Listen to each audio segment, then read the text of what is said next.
हे केशव, तुम्हारे कहे अनुसार यदि फल प्रारब्ध ने अपनी मर्जी से देना है तो फिर प्राणी को कर्म करने की आवश्यकता ही क्या है? कर्म करने की आवश्यकता क्या है, यह जानने से पहले यह तो जान लो कि प्रारब्ध क्या है, प्रारब्ध कैसे बनती है। हे केशव, प्रारब्ध क्या है उसे जानने में क्या मुश्किल है? यह तो सीधी सी बात है कि जो भगवान की इच्छा है वही मनुष्य का प्रारब्ध होती है। नहीं अर्जुन, नहीं, यह धारणा सत्य नहीं है। क्यों सत्य नहीं है? क्योंकि मैं किसी के प्रारब्ध नहीं बनाता, ना मैं किसी प्राणी के कर्म अथवा कर्म फल के हिसाब में दखल देता हूं।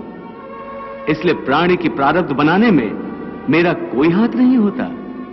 फिर कौन बनाता है प्राणियों का प्रारब्ध? प्राणियों के अपने कर्म। अर्थात ये कि प्राणी जैसे कर्म करेगा उसका वैसा ही फल पाएगा। अच्छे कर्म करेगा तो अच्छा फल मिलेगा और बुरे कर्म करेगा तो बुरा फल पाएगा। यही जो प्राणी के अच्छे बुरे कर्मों के अच्छे बुरे फल का हिसाब है, इसी को प्रारब्ध कहते हैं।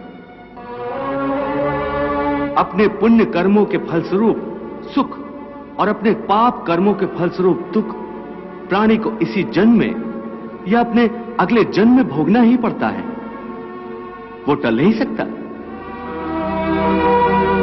इसलिए अकर्मण्य हुए बिना निरंतर अपने धर्म के अनुसार कर्म करते जाओ और मन में यह पक्का विश्वास रखो कि जिस नियत के साथ तुम कर्म करोगे उसी नियत के अनुसार तुम्हें फल अवश्य मिलेगा।